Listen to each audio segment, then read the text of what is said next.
I did not ever have to walk the streets. I had individuals that groomed us, prepared us, and made phone calls. So I was made to go and be a home delivery. They would bring us to where we had to be. We had a certain amount of time. We had to meet their money criteria, and they kept us in drugs. You have multiple men that know your weakness and know what controls you, and they allow other people to hurt you. If you're not willing to work, then you work for them inside their trap house. It wasn't a month after I got introduced to the streets. I was introduced to the streets in July. By the end of August was the last time I laid my eyes on my kids. September 3rd, my children were taken. And I had an F2 robbery because I was tired of working the streets, and I was weak and I was broken, and I had just endured several rapes that night, and so I just allowed myself to be talked into being bait for a robbery. And so at this time, my life had spiraled completely out of control. There was no hope. There was nothing left to live for. So I lived on the streets. In 2013, women in Ross County started coming up missing. These women were I guess we could call them enemies because it's competition out there, but they wasn't my enemies. I cared for them ladies. I wanted them ladies to get help. I know that they had a life to go back to, just the same as I did. Once you're out there, though, there's no going back. So it's either prison or death. And 6 of those women had come up missing. 4 of them were found dead. We still have 2 that's missing. And I should have been number 4 or 5. The night one of them came up missing, I was supposed to be with her. And she was shot and killed and left for dead on the riverbank. I was supposed to be throwing a trick with her. I endured the night that one of the girls came up missing. They were trying to force me to go with her.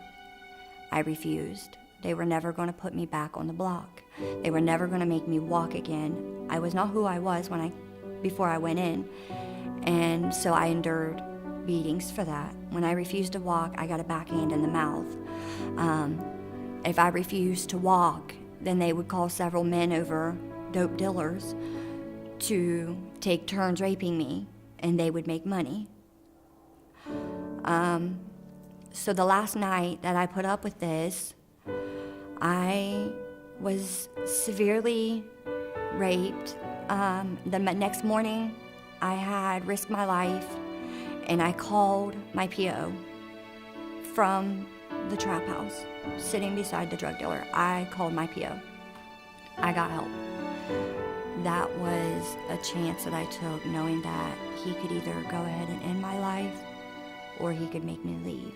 By the grace of God, I got to walk out of there.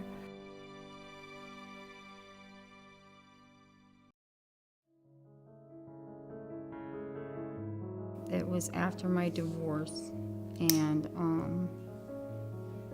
it was a friend of mine. We had been friends for like 18 years, and we had ended up getting together, and it's kind of weird how it all started, because I didn't realize that he was trafficking me. I didn't realize what it was. His gain was a sexual gain.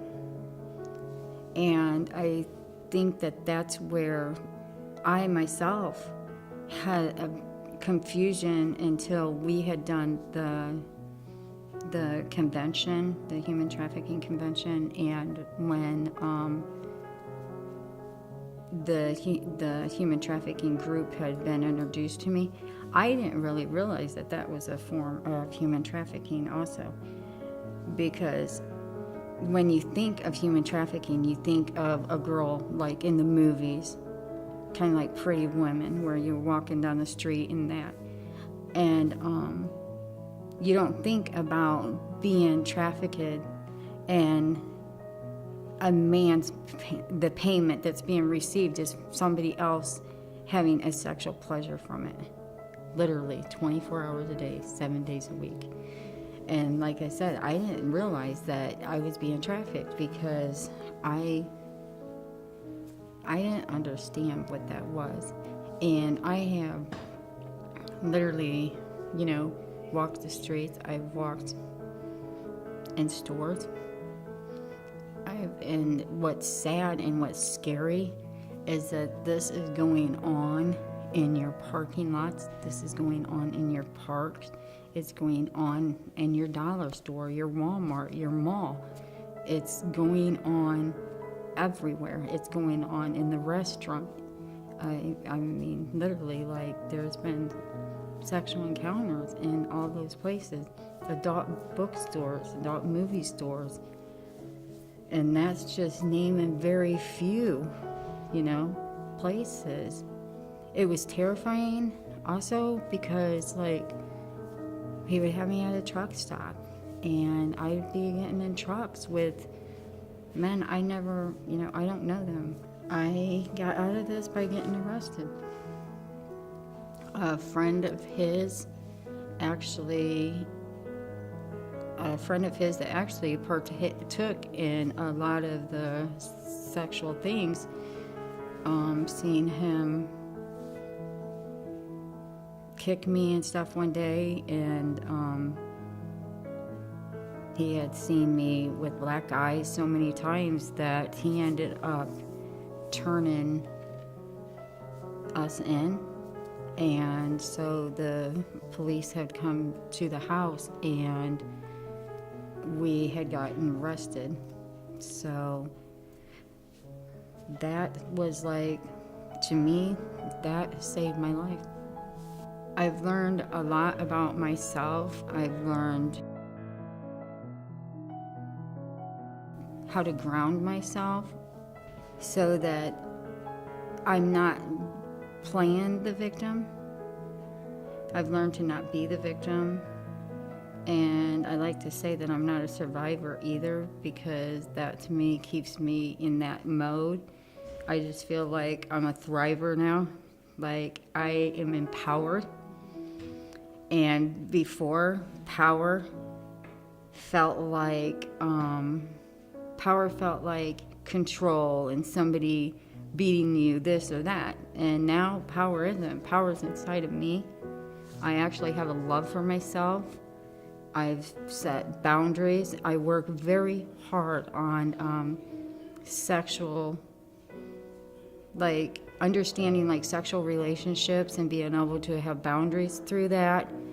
And just, I just recently set up a sex boundaries plan so that I am protected for like when I get out of here, that when I am out on the streets, that I see red flags, warning signs, so that I don't fall back into that, so that it's not too late. So I have been educated.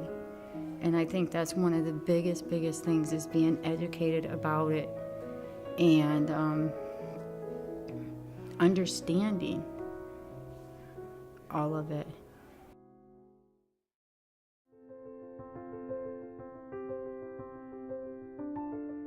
ODRC has partnered with the governor's task force and created a screening tool. And so when inmates are brought into the institution, they complete a human trafficking screening tool, which is facilitated by a person. It's not like a paper that's handed to them. And when they're identified as a human trafficking survivor, it is referred to the mental health to give them further treatment. So here at this women's institution, when a woman is identified as a survivor, she is told about our available groups. We have a basic human trafficking group that's available, and so she's kind of told a little bit about the group. She, if she's interested in the group, she's referred to me, and regardless of whether they're interested in the group or not, they are still given a card with a human trafficking hotline number on it. So if they were to transfer or to get out and in need of some help, that they do have a number that they can call.